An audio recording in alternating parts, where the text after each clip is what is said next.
tiene la creación y nos da a conocer que sus pensamientos no son nuestros pensamientos a través del trato que Él tuvo con Job, sino que nos da una tranquilidad, una paz, una seguridad, una esperanza impresionante este libro, sobre todo estos últimos capítulos que ya es en los cuales nos concentramos y en los que ya Dios concluye mostrándole al final de su vida a Job qué grande poder tiene Él sobre todos los planetas, las galaxias, los hoyos negros, las estrellas, los satélites en el universo. Todo el macrocosmos está regido por leyes. Y gracias a que existen estas leyes, existe la ciencia. Porque la ciencia se basa en la observación. Entonces, cuando hay una ley del electromagnetismo, cuando hay una ley de la gravedad, cuando hay leyes nucleares fuertes y débiles, la ciencia tiene una base a través de la observación, pues para desarrollar la física, la astronomía, la astrofísica, etcétera, etcétera. Y todas estas leyes están controladas y establecidas por el Creador de todos nosotros. Entonces, aquí en el libro de Job, en las conferencias anteriores, esto es un resumen, Dios le muestra, ¿verdad?, que las Pléyades y el Orión, que son 7 estrellas calientes, y toda la constelación que existe con el famoso nombre de los signos del zodíaco, son realmente un mensaje que Dios dejó escrito en el cielo, en las estrellas y en los planetas, y que sin embargo el diablo, ¿verdad?, al usar este mensaje que Dios dejó, que comienza con la Virgen y termina con Leo, ¿verdad?, que es Cristo, el nacimiento de Cristo y el león de la tribu de Judá, lo convierte el diablo en la astrología, dándonos a entender que la astrología enseña que los planetas tienen gobierno sobre tu vida, sobre mi vida, y que el Géminis no se lleva con Leo, ni el Leo con Cáncer, y puras tonterías. Pero esta es la forma en la que el diablo siempre voltea las cosas que Dios nos quiere enseñar. Pero aquí lo vimos claramente en los versículos 31 al 33 de Job 38, de qué forma hace más de 4000 años el libro de Job nos está hablando de que Dios deja establecido las leyes del Orión, que es la más grande de las constelaciones, las Pléyades, que son 7 estrellas calientes, etcétera, etcétera, zodíaco, que significa grados, si lo quieres apuntar, o pasos. Entonces, cuando hablamos de los signos del zodíaco, estamos hablando de los signos de los grados o de los pasos, que son los pasos del sol en el cielo correspondientes a los 12 meses del año. Entonces, es increíble que hace 4000 años, sin telescopios, sin calendarios, sin calculadoras, ya estuvieran escritos aquí en el libro de Job, esta revelación astronómica, donde nos podemos preguntar, la persona que escribió este libro tenía conocimientos mucho más elevados que Galileo Galilei, que hasta el año 1625-30 comenzó él a hacer experimentos con el telescopio y los vidrios, los lentes, para poder comenzar a observar el universo. Y esto no solamente nos da una evidencia de la increíble sabiduría, conocimiento, inteligencia que el libro de la Biblia contiene en sus páginas y que han pasado desapercibidas por los mismos científicos ateos, agnósticos, porque no quieren entender claramente, como dijo desgraciadamente el último de los grandes astrofísicos del siglo XX, Carlos Sagan, que murió en el ateísmo. Carlos Sagan dijo pues yo hubiera encontrado, o si hubiera encontrado más evidencias de la existencia de Dios, yo hubiera creído en Dios. Qué triste declaración. Y el otro día que estaba yo tratando de estudiar estas mentes científicas, vemos una división impresionante entre la mente intelectual de un científico. Por ejemplo, les voy a dar dos ejemplos. El de Samuel Crick. El doctor Crick descubrió en 1954 el ADN, la hélice del ADN, y le dieron a él y al doctor Watson el premio Nobel de Medicina. ¿Saben ustedes que este hombre inteligentísimo en la genética, en la química, etcétera, etcétera, saben lo que dijo cuando le preguntaron qué pensaba él acerca de la creación del universo y de por qué existimos nosotros? Este hombre ganador del Premio Nobel de Medicina dijo lo siguiente: es que los extraterrestres sembraron semillas en el planeta Tierra y nosotros crecimos.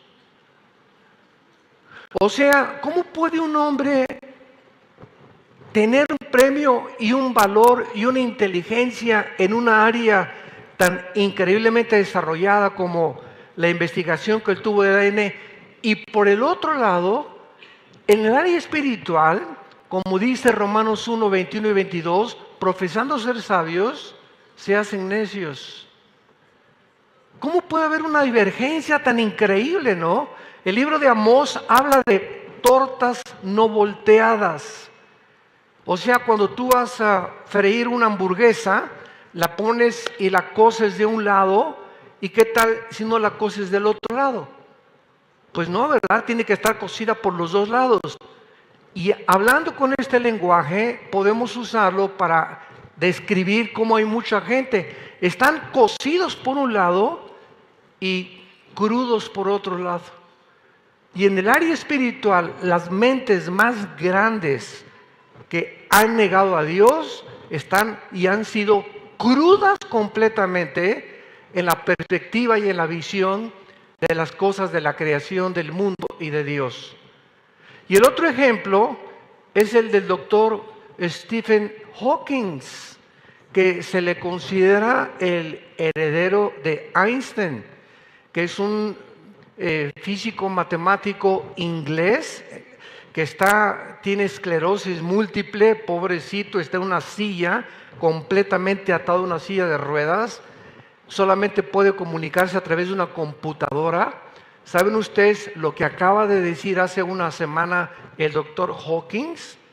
Que de acuerdo a cómo el mundo está ya a punto de extinguirse por la contaminación del ambiente, del agua y del aire, que debemos de comenzar a pensar en colonizar la luna.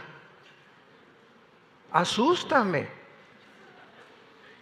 Pensar en colonizar la luna. ¿Son enchiladas potosinas o qué?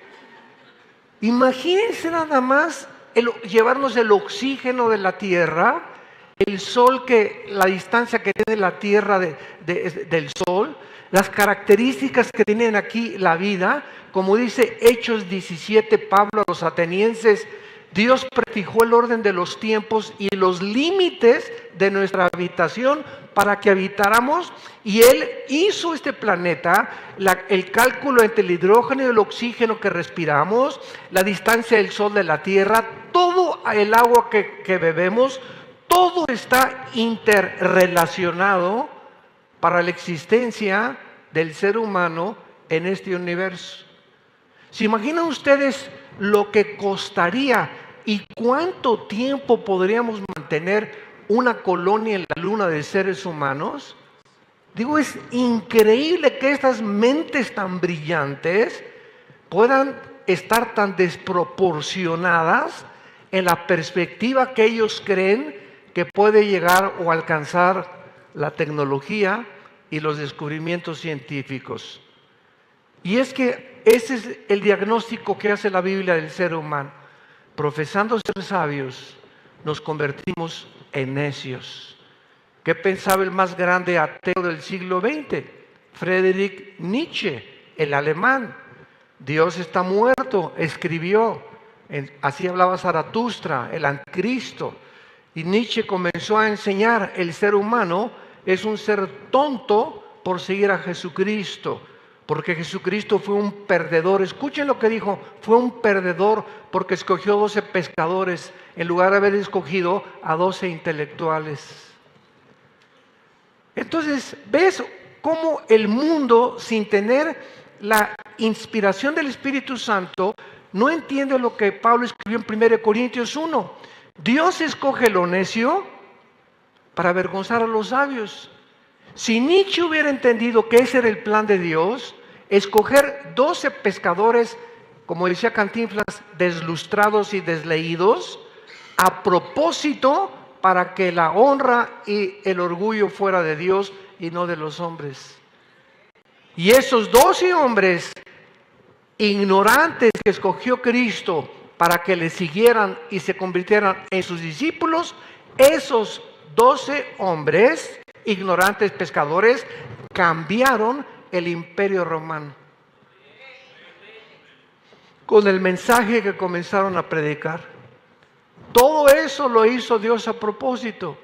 En la cruz decían los fariseos: este hombre no puede ser Cristo, porque aquí dice en la Torá de que maldito es el que es colgado en un madero. Entonces, ¿cómo puede un hombre ser colgado y decir que él es el Salvador?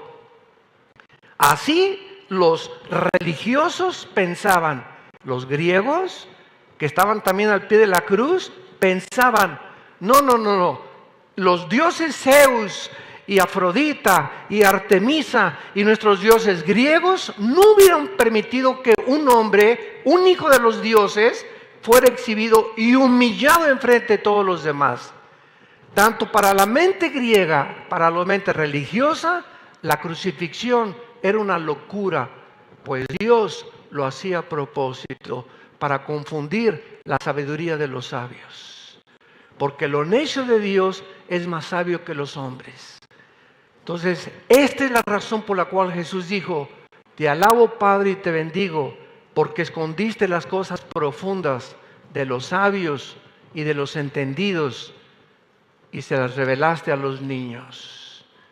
Y cuando nosotros tenemos el llamado para seguir a Cristo, la orden es la siguiente: si no te conviertes como un niño, no entras al reino de Dios.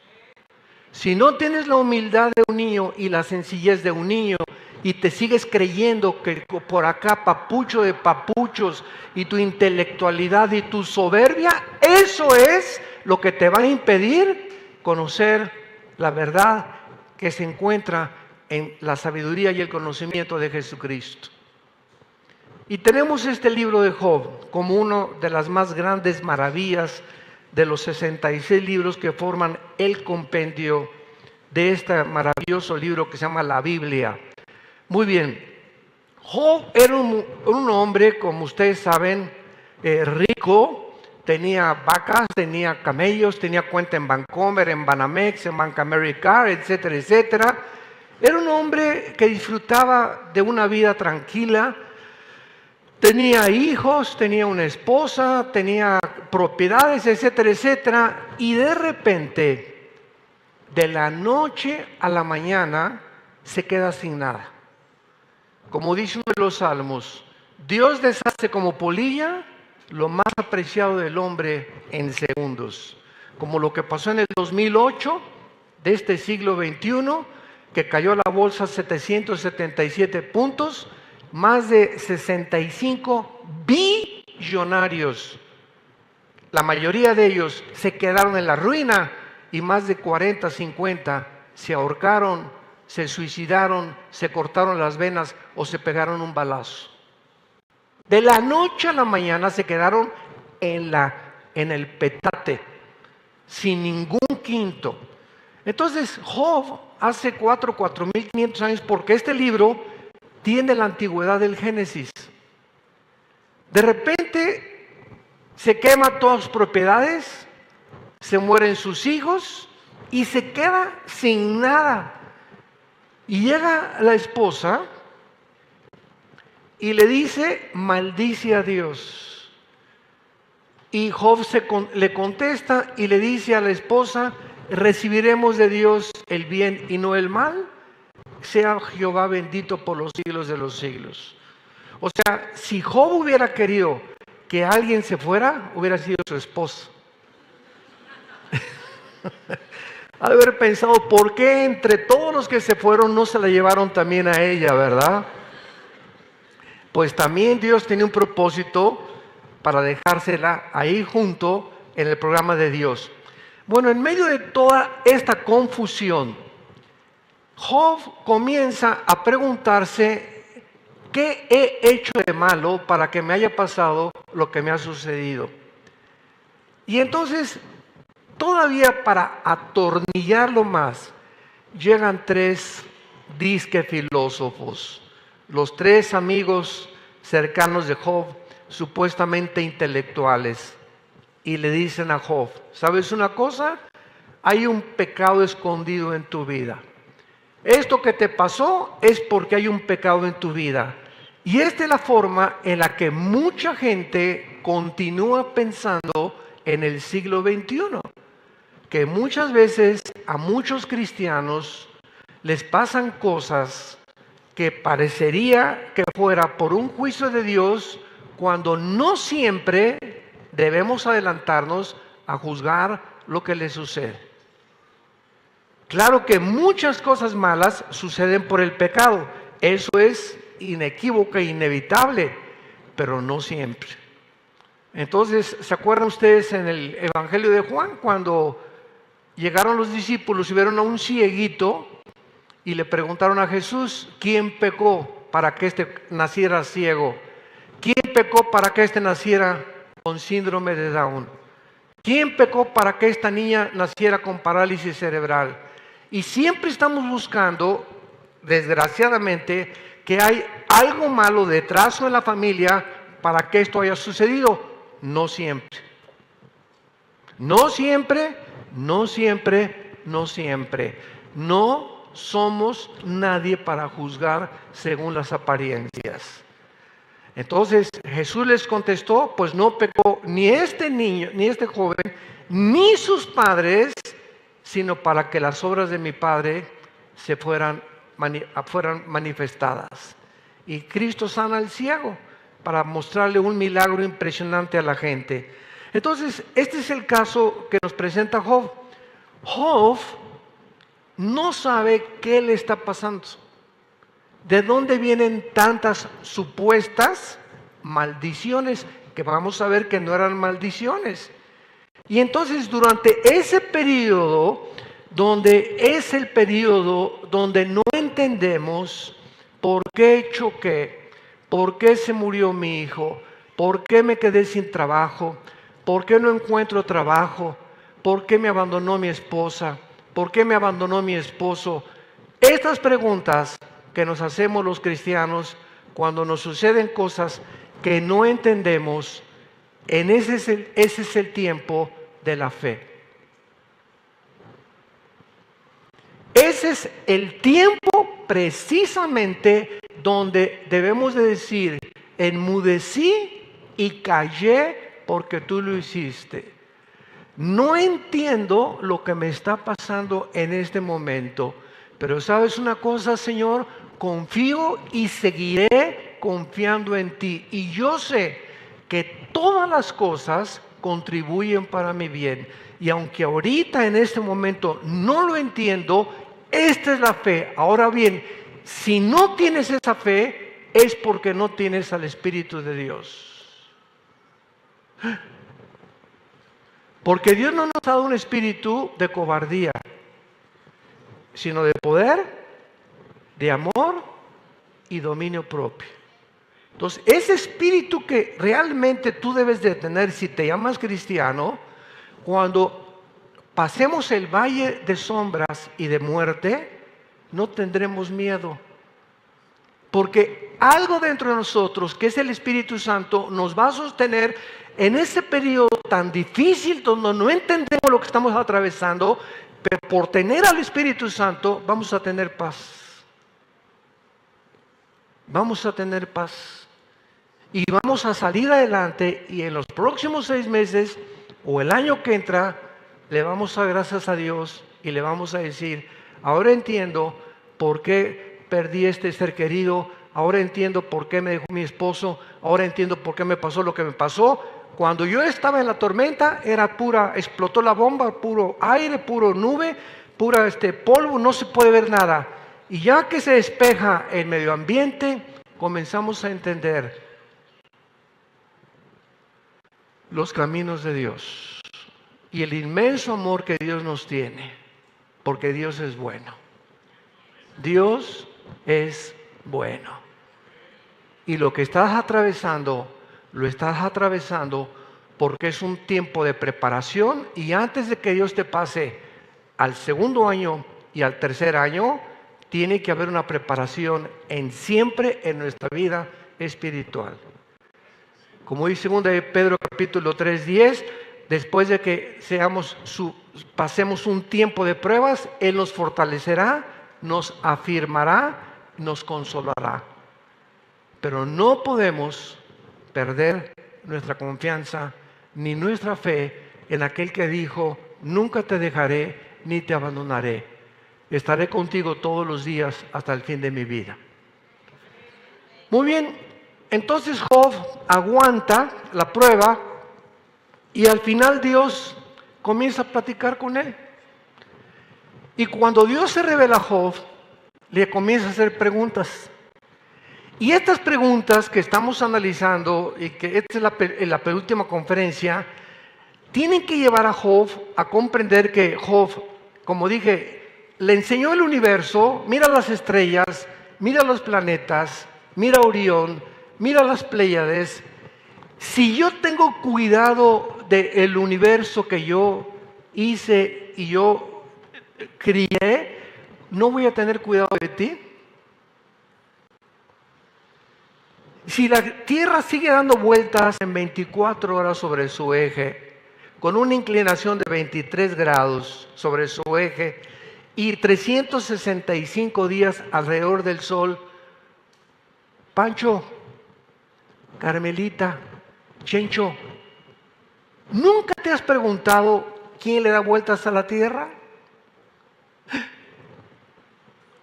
¿Nunca te has preguntado qué fuerza? Porque hay el electromagnetismo, las fuerzas nucleares, las fuerzas de gravitación.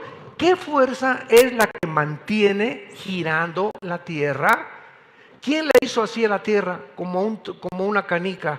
Porque la ley física dice que la velocidad de un cuerpo es proporcional a la fuerza que se le aplica. Si agarro una canica y la hago así, la canica sale disparada, pero ¿qué sucede? Se tiene que parar. Si agarras una flecha y la disparas, sale la flecha, pero tiene que caer, ¿verdad? Pero la Tierra, ¿quién le hizo así? Y el que le haya hecho así, ¿no es para que ya vaya más despacio? ¿Por qué mantiene la misma rotación y la misma velocidad? Pregúntale a tu maestro ateo, al que le dicen el Einstein de Tlalnepantla. ¿Quién mantiene el movimiento de la Tierra alrededor del Sol en 365 días? Ese es el macrocosmos, Job. Ahora bien, vamos a introducirnos al microcosmos y vamos a descubrir a los átomos.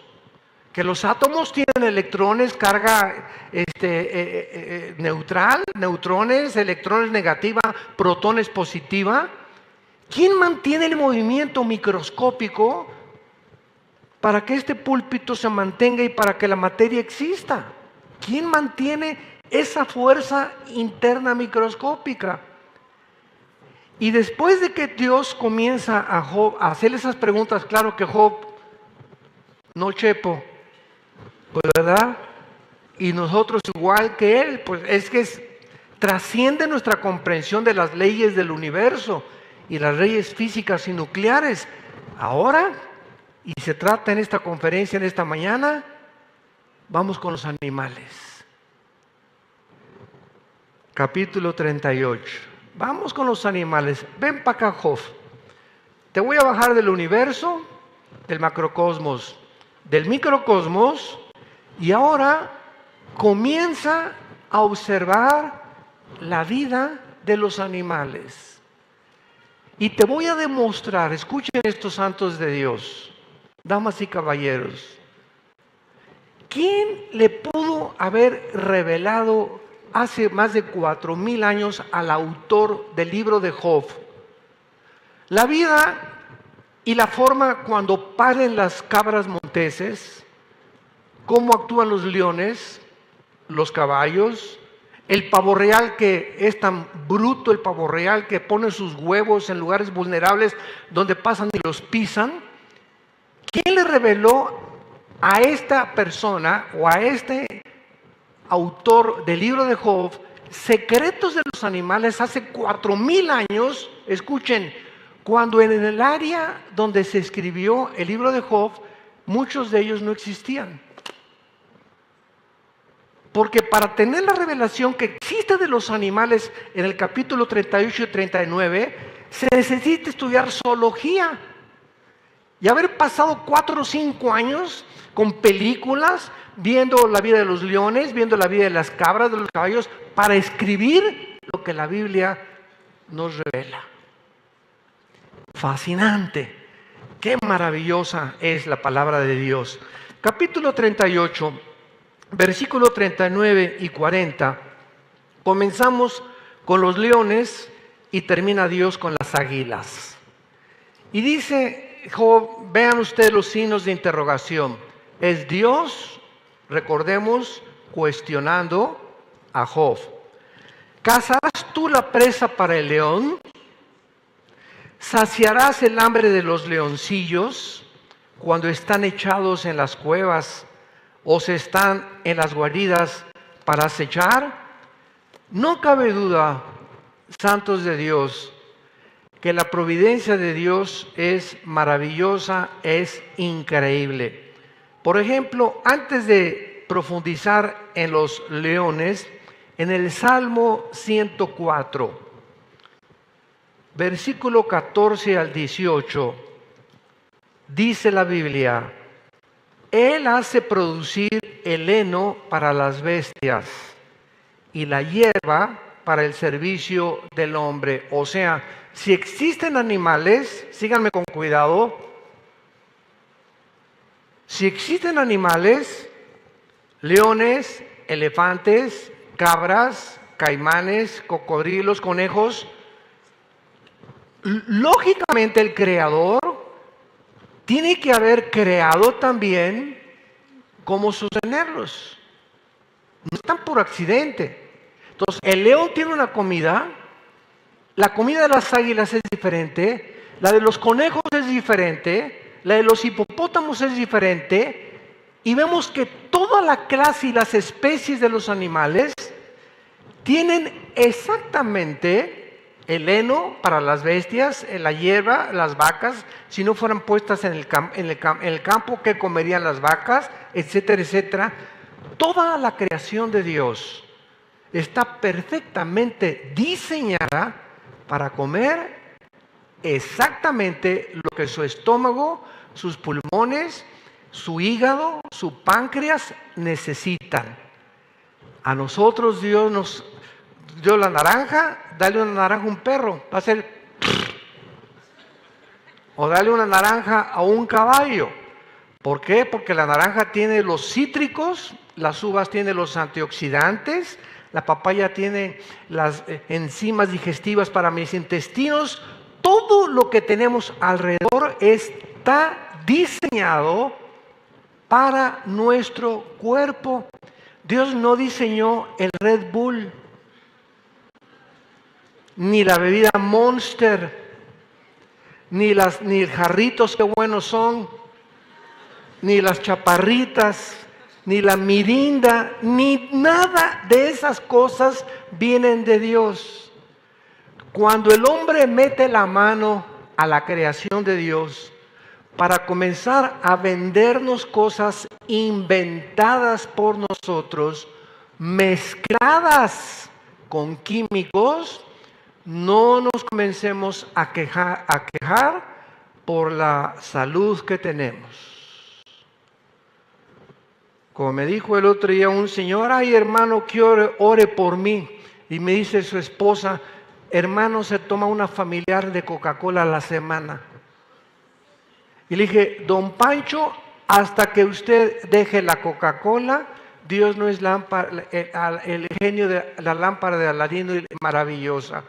Hasta que usted no entienda y no entendamos todos que somos responsables de el agua que bebemos, el cereal que bebemos, las carnes si podemos, si no podemos, etcétera, etcétera. Si no entendemos que somos responsables de lo que nosotros debemos de comer, Dios no se hace responsable ni de ti, ni de ti, ni de ti.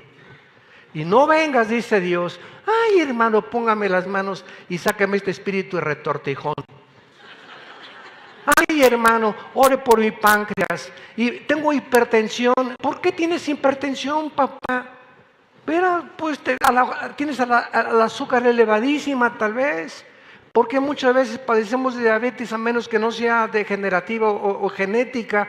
¿Por qué? Por las cantidades de azúcar extralimitadas que provocan el fracaso de la insulina en nuestro cuerpo. Entonces comenzamos a darnos cuenta que somos responsables. Dios quiere que tú tengas salud y que pienses bien y que estés ágil en tus pensamientos, pero cuando comenzamos a ser negligentes, comenzamos a acarrear sobre nosotros lo que nosotros hemos sembrado en nuestro cuerpo.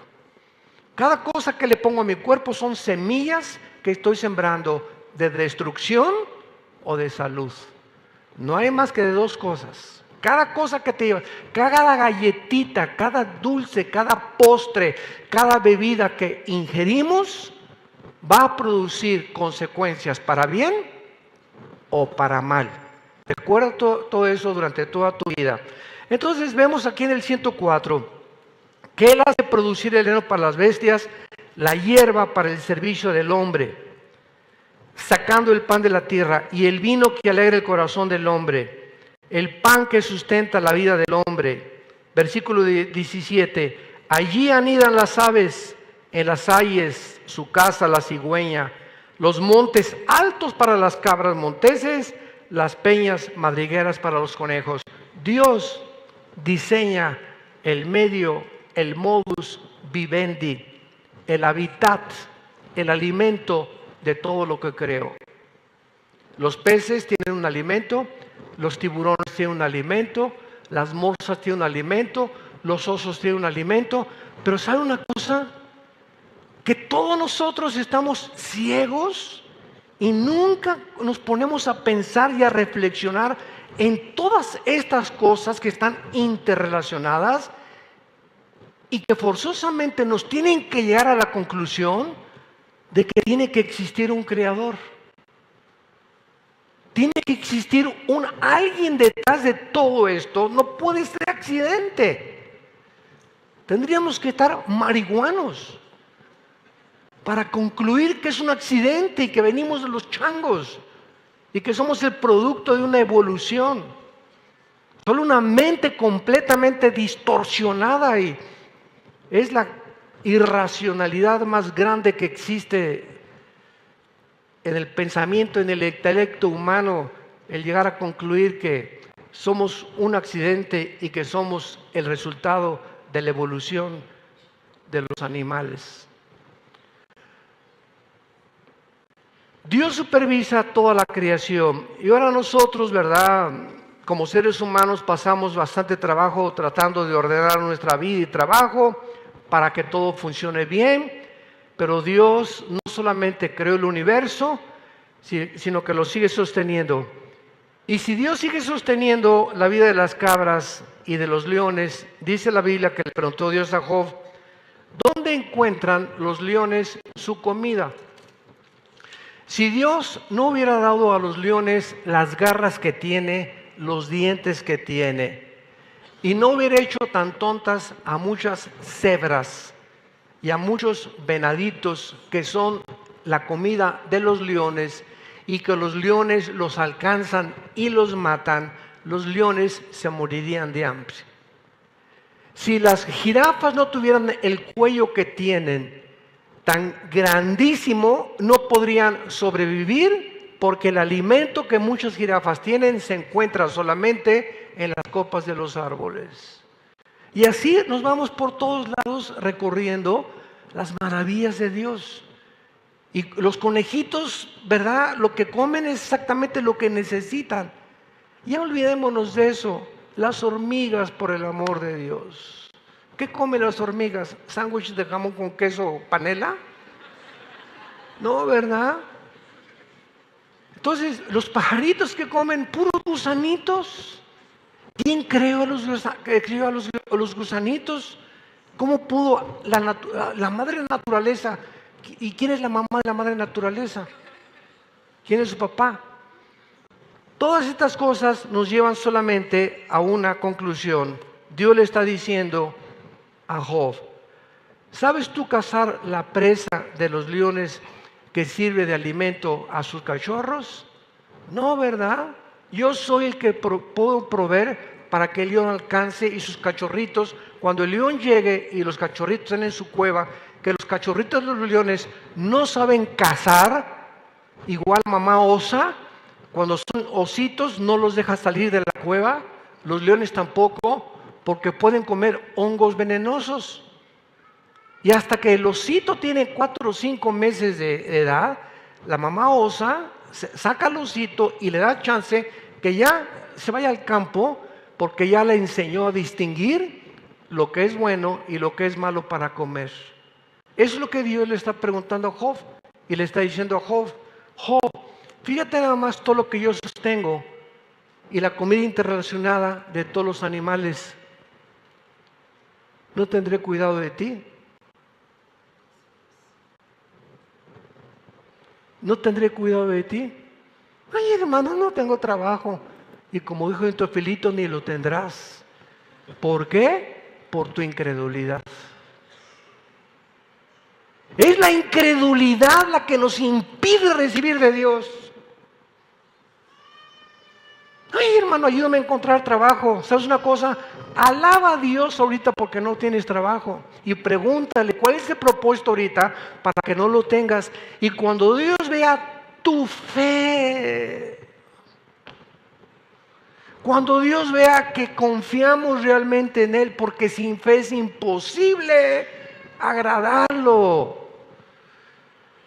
Cuando tú descanses y en las buenas y en las malas, te alabo, Señor bendito, porque no tengo ni petate donde dormir hoy en la noche. Pero tú lo tienes. Como hace poco una muchacha llegó con mi esposa y conmigo: ay, hermano, oren por mí porque no tengo trabajo. ¿Cuántos años tienes? 19 años. Graduado así, ya casi me gradué en la universidad. Pero llegó así: ay, oren por mí. Y le dije: ¿sabes una cosa? ¿Tienes un petate donde echarte en la noche? Sí. ¿Papás? Sí. ¿Comida con flex? Sí. ¿Frijoles? Sí. Le dije: entonces alaba a Dios por lo que tienes y no por lo que no tienes. Y cuando le des gracias a Dios porque tienes papás y tienes una cama y tienes comida y estás viva y estás sana, entonces comienzas a chillar. Ay, por mí. Qué malagradecida, le dije yo a esta muchacha. Es mucha incredulidad la que tú tienes. Y ella comenzó a llorar y verdaderamente la pudimos guiar a que se arrepintiera de su ingratitud hacia Dios. A los 4 o 5 días nos mandó un correo que había encontrado un súper trabajo. Y así es como funcionan las cosas. Ay, hermano, le pido que ore por mí para que encuentre novio. ¡Chale! ¡Qué barbaridad! Dios mío santo. Imagínense nada más, ¿no? ¿Y cómo voy a saber yo, chinchita, que necesitas novio? A lo mejor no lo necesitas. Alaba a Dios porque no lo tienes. Más vale sola que mal acompañada. Ahora ven ustedes el versículo 41. Regresamos a Job. Y es el versículo 41 del capítulo 38, otra pregunta: ¿quién prepara al cuervo su alimento cuando sus polluelos claman a Dios y andan errantes por falta de comida? Aquí vemos nosotros que Dios le pregunta a Job, ¿sabes algo de los cuervos? ¿Puedes tú imaginarte quién les provee para que nunca se mueran de hambre o los pajaritos? Y fue lo que Jesús en Mateo 6 le dijo a los discípulos. Ahí van caminando Pedro y Juan y Santiago, etcétera, etcétera, con Jesucristo. Y imagino que comenzó Pedro, oye, ¿trajeron tortas para la noche? ¿Habrá un Holiday Inn donde nos hospedemos hoy en la noche? Y Jesús, conociendo los pensamientos que son normales, que se llaman pensamientos de ansiedad. ¿Qué es la ansiedad?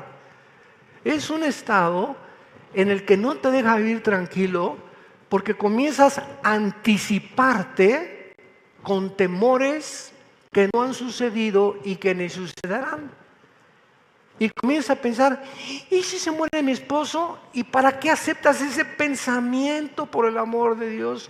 ¿Y si pasado mañana no tengo comida? ¿Por qué aceptas ese pensamiento? Al contrario, todo lo que es bueno, todo lo que es dulce, todo lo que es de buen provecho, todo lo que es de buen nombre, en esto pensad, Filipenses 4:8. Yo no voy a estar pensando, ¿y si se muere mi esposo? Pues que se muera.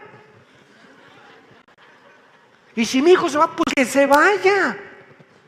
No tenemos el control de nadie nosotros. ¿Qué es la fe? ¿Qué es la paz? Señor, yo dependo de ti, no dependo del dólar, ni del petróleo, ni de mi esposo, si vive, si no vive, si tengo seguro social, si no tengo seguro social. Yo dependo de ti, Señor. Quiero confiar en ti, quiero dormirme como un niño, tranquilo, en paz. Porque si tienes cuidado de los pajaritos que no siembran, ni guardan, ni amontonan, ¿cuánto más que diste tu vida por mí? En una cruz. Dios muestra su amor para con nosotros. Y de tal manera amó Dios al mundo que nos dio a su Hijo. Nos dio a su Hijo. No nos dio a las cabras y a los leones, a los pajaritos, a los venados. Nos dio a su Hijo. ¿No tendrá cuidado de nosotros? ¿Por qué no tienes lo que tienes? Por tu incredulidad. Te has amachado en una posición en la que no es cierto que crees en Dios. Y ese estado de angustia y de ansiedad en que estás demuestra que no confías en Él y por eso se cierran los cielos. Porque lo único que hace entrar en acción el poder de Dios en nuestras vidas es la fe.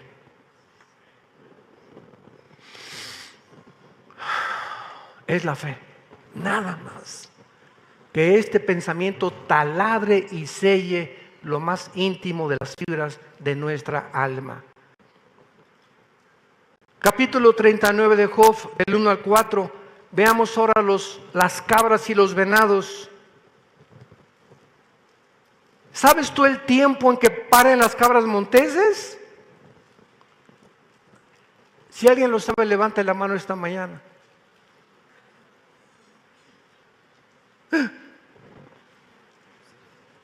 No sabemos ni siquiera el tiempo de cuando paren mi perra, mi gata, o los caballos, los burros, menos los de las cabras monteses, ¿verdad? Por eso le hace esta pregunta a Dios, que no es un animal doméstico. Si tenemos cuidado de los animales domésticos y debemos tener cuidado de ellos, cuanto más los animales silvestres desconocemos cómo los mantiene Dios. Este es el punto que Dios le quiere mostrar a Job. La inteligencia y el poder de Dios. ¿Sabes tú en cuánto tiempo pare una cabra a un cabrito, Job? ¿O miraste tú las ciervas? La palabra ciervas en el hebreo es venados. ¿Sabes tú cuando los venados paren también? ¿Contaste tú los meses de su preñez y sabes el tiempo cuando han de parir? O sea, ¿sabes tú el tiempo en que nazcan las cabras y los venados? O sea, su periodo de gestación. ¿Sabes cuánto tiempo permanecen en su vientre antes que nazcan? Sus madres saben perfectamente bien, las mamás cabras y las mamás venado, cuánto tiempo tienen ellas en su vientre y cuándo están listos para irse de casa también. Los pasteros, por ejemplo, y los rancheros cuidan los animales de nacimiento. Yo viví mucho tiempo en un rancho, conozco mucho de ganado, de caballos, herrábamos a los becerros, ¿verdad? Me enseñaron a entrenar caballos, conozco el tiempo de las vacas, etcétera, etcétera, las terneritas, porque son los animales domésticos a nuestro alrededor. Pero sin embargo, y muchas veces cuando una vaca estaba embarazada, me hablaban los rancheros y me decían los trabajadores del rancho: oiga, don Armando, véngase usted porque vamos a vigilar esta porque está para parir. Y muchas veces los rancheros teníamos que cuidar cuando está pariendo la vaca, ayudarla a parir. ¿Por qué? Porque son muy delicadas en su parto. Sin embargo, los animales silvestres, nadie les ayuda. Eso es porque están cerca de nosotros, pero los animales silvestres, nadie les ayuda. Dan a luz sin ninguna ayuda en el campo. Así los diseñó y los creó Dios. Vean ustedes la sabiduría de Dios en la creación. Es lo que Dios le está tratando de enseñar a Job. Ahora veamos el versículo 5. Los asnos, o sea, no los burros, sino las mulas, los asnos monteses. ¿Quién echó libre al asno montés y quién soltó sus ataduras? Al cual yo puse casa en la soledad y sus moradas en lugares estériles. Se burla de la multitud de la ciudad, no oye las voces del arriero. Estos asnos monteses andan sueltos en los campos sin que puedan ser domesticados, sobreviviendo sin ninguna ayuda de nosotros, humana, sino simplemente porque Dios los cuida. Dios le estaba diciendo a Job: Job, yo fui el que crié a esos asnos, a esas vacas, a todos los animales, a los silvestres y a los domesticables. Si a esos asnos monteses que yo les di la vida y los solté en el campo, que eso es lo que quiere decir, sin que pudiera ningún ser humano meterse con ellos, ni nos sirven tampoco para nosotros, ¿no te podré yo también soltar a ti de tus penas?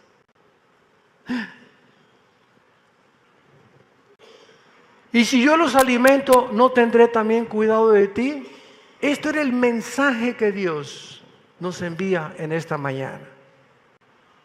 Que nos fijemos y examinemos y abramos nuestros ojos y no nos encerremos. Nadie me quiere, no tengo novio, mi esposo no me quiere, no puedo ser. Si estuviera casada con un pastor sería feliz. Si estuviera casada con Santo Tomás de Aquino sería feliz. Si mi esposa fuera como Santa Rita de Casia sería feliz. Y nos rodeamos, este es el ego. Este es el ídolo que nosotros mismos nos fabricamos, donde nosotros nos creemos dioses. Yo, y me fijo nada más en mí. Ya no me fijo ni en el perro, ni el que está en la calle, ni la persona que tiene necesidad. Llego a la iglesia con mis problemas, etcétera, etcétera. Cuando vienes a la iglesia a buscar a quién ayudar, por quién orar, a quién abrazar. Ay, me voy de esta iglesia porque nadie tiene amor. Tú no vienes a la iglesia a buscar amor, vienes a dar amor. A ver a quién abrazas, a ver a quién ayudas, a ver a quién... la persona más miserable, escribió la famosa Madre Teresa de Calcuta. Dijo la Madre Teresa: la persona más miserable son las personas que viven para sí mismas. Las que solamente yo.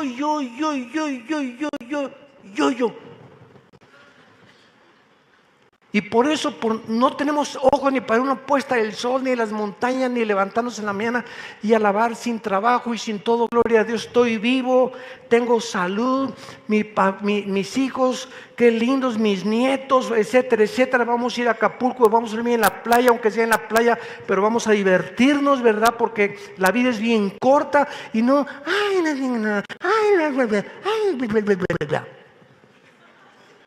esta es la razón por la cual eres tan miserable. Porque estás concentrado en tu propia vida, en tus propios intereses. Comienza a vivir para los demás, a darle gracias a Dios por lo que ahorita tienes, que hoy amanecimos. Y si amanecimos es porque el Dios que cuida las cabras, los leones, los cuervos, las águilas, los venados, el Orión, las Pléyades y los planetas y los átomos y los electrones, si Él sostiene todas estas leyes físicas y nosotros amanecimos, es porque Dios nos cuida y porque no ha terminado su misión con tu vida y con mi vida. Entonces, nada más dale gracias a Dios por eso.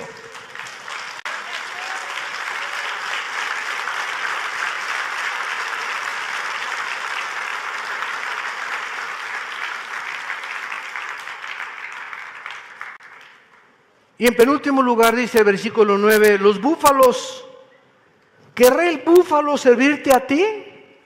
A ver, Job, éntrale. A ver, trata de buscar un búfalo y amárralo para que are con un buey y con un toro. El toro y la vaca y el buey te ayudan y les pones una cosa aquí en el cuello, ¿verdad? Y aran el campo. A ver, trata de hacer eso con el búfalo. No es domesticable el búfalo, lo que Dios le está diciendo a Job. ¿Querrá el búfalo servirte a ti o quedar en tu pesebre? A ver, hazle una cuevita al búfalo, a ver si se queda ahí. Hazle una cuevita, a ver, aquí queda mi nene, y le haces así en la noche, ¿verdad? Como le puede ser a una vaca, a un toro, a un conejito. El búfalo no va a aceptarte, ni nadie los puede domesticar, ni has visto búfalos tampoco en los circos domesticables. El elefante es domesticable, hasta los leones con un chicote mantenerlos a raya mientras están así nada más. Pero es lo que Dios le está diciendo a Job. Atarás tú al búfalo, versículo 10, con coyundas para el surco, labrarás los valles en pos de ti. ¿Confiarás tú en él por ser grande su fuerza y le fiarás tu labor? ¿Fiarás de él para que recoja la semilla y la junte en tu era? O sea, Job intenta a un búfalo usarlo para labrar la tierra. No te va a obedecer, no se va a someter, no va a entrar en ningún lugar que tú le digas, porque así yo lo diseñé. Con esas características para enseñarte algo. Si yo puedo hacer esto con los animales salvajes, ¿no sabré tampoco cómo tratar contigo? Si yo hice eso con los animales salvajes y lo hice deliberadamente, ¿no sabré entonces cómo tratar contigo, Job? Y vámonos también rápidamente al versículo 13 al 18 con los pavos reales. Esto es increíble, yo no sabía esto de los pavos reales hasta que comencé a estudiar esto. Versículo 13, ¿diste tú hermosas alas al pavo real? ¿Cuántos han visto los pavos reales? Fíjense en esto, un pavo real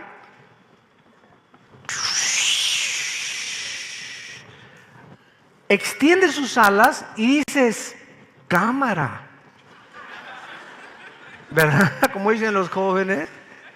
¡Qué barbaridad! ¡Qué de colores las plumas de un pavo real! ¡Impresionante!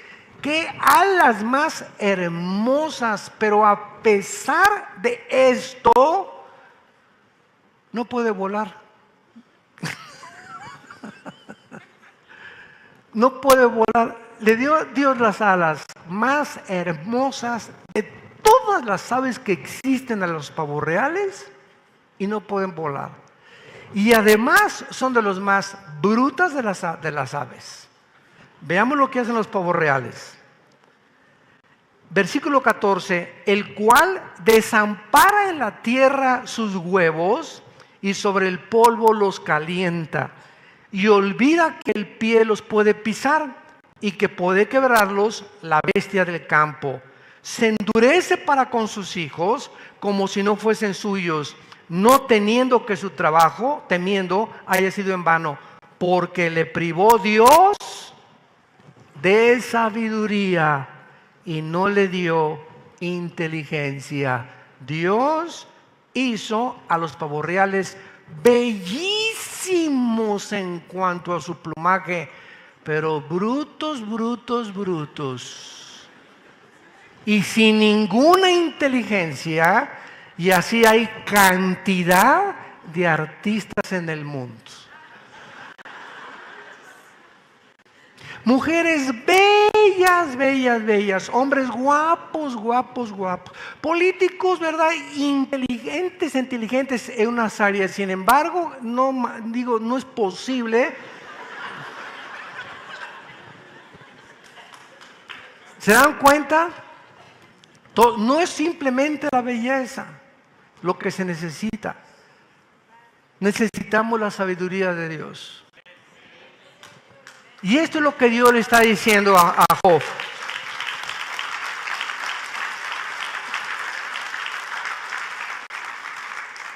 Y el versículo 19, los caballos.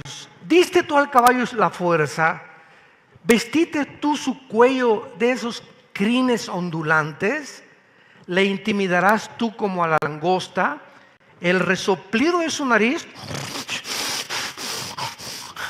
es formidable. Escarba la tierra, se alegra en su fuerza, sale al encuentro de las armas, o sea, en la guerra, hace burla del espanto y no teme, y no vuelve el rostro delante de la espada. O sea, ustedes han visto en las películas de Alejandro el Magno, de Napoleón, los caballos en aquel tiempo, ¿verdad? Que suena la trompeta y el caballo se va, el jinete, y se va, aunque le pongan lanzas y todo, el caballo se lanza a morir y no tiene temor de nada, y él sabe instintivamente que va a morir de una forma instintiva. ¿Qué está diciéndolo Dios? Es el más hermoso de los animales, de los caballos, admirados, caracterizados por su fuerza, por su belleza, por el valor. Y aquí se escribe al caballo en la guerra, con sus crines ondulantes, ni temor para la batalla, sin importarle el ruido de la trompeta, noble y fiel a su jinete. A su jinete.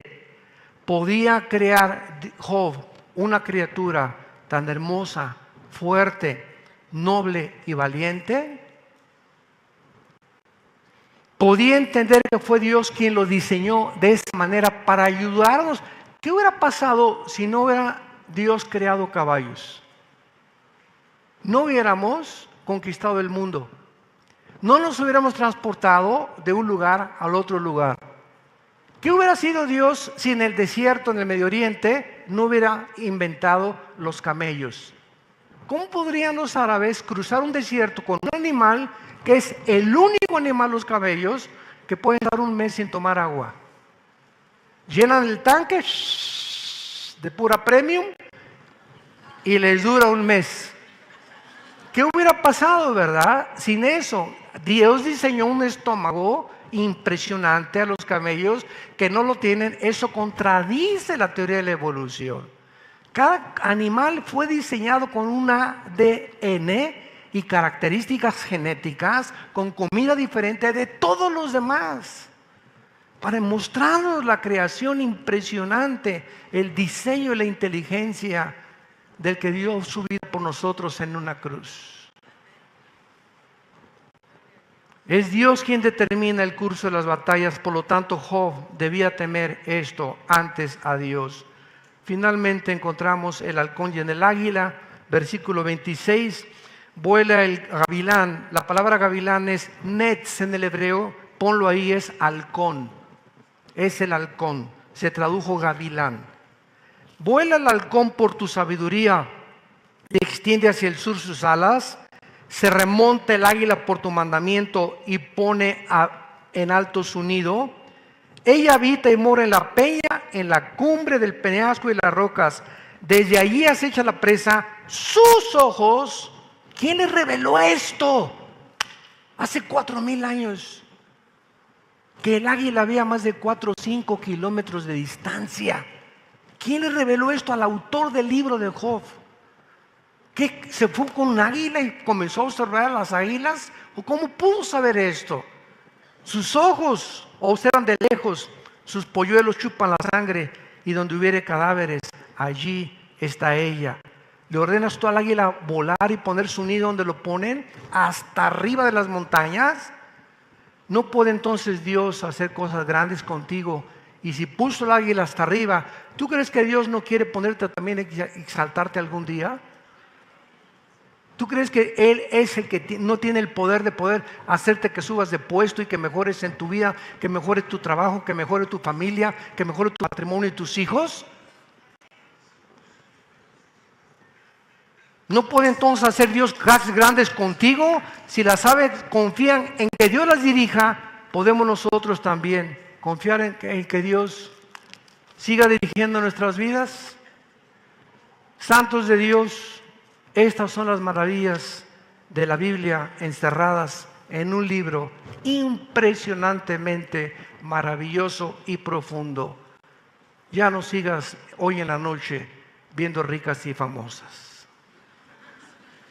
Qué triste, cada 20 minutos que empleamos en una tonta telenovela, en un tonto libro, es media hora que podemos obtener de sabiduría, leyendo un buen libro, viendo un buen programa. Quiero terminar leyendo Proverbios 3, versículo del 5 al 8. Fíate de Jehová de todo tu corazón y no te apoyes en tu propia prudencia. Reconócelo en todos tus caminos y Él enderezará tus veredas. No seas sabio en tu propia opinión. Teme a Jehová y apártate del mal, porque será medicina a tu cuerpo y refrigerio a todos tus huesos. Inclinemos nuestra cabeza y démosle gracias a Dios, porque esta mañana hemos amanecido con vida. Gracias, Señor, por nuestros padres que nos has dado, por los hijos que nos has dado, por nuestros abuelos. Gracias por la vida y la salud que nos das, por el trabajo que tenemos y por la visión que nos imparte tu Espíritu Santo para poner los ojos en tu Hijo Jesucristo. Bendito seas, oh Dios eterno, creador de los cielos y de la tierra. Confía en Él, dice la Biblia, y habitarás en la tierra y te apacentarás de la verdad. Deleítate a sí mismo en Jehová y Él concederá las peticiones de tu corazón. Encomienda a Jehová tu camino y confía en Él y Él hará.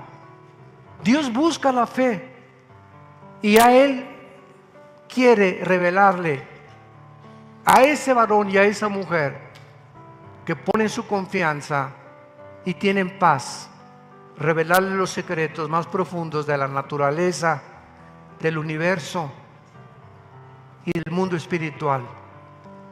Arrepiéntete en esta mañana por tu incredulidad, por tu desesperación, porque has llegado un momento a angustiarte en tu vida de tus problemas, ignorando que Él te ha dicho: no te dejaré, no temas, yo soy el Señor que te ayudo, esfuérzate, tú y sé valiente, jamás te abandonaré ni te dejaré.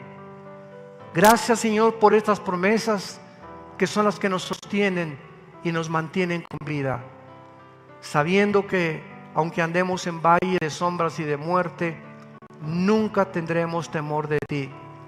Tu vara y tu callado siempre nos van a infundir aliento, y aun cuando muramos, el bien y la misericordia nunca se apartarán de nuestra vida, y tú nos estarás esperando para que en la otra vida continuemos siendo apacentados por la verdad. En el nombre de Jesús. Amén.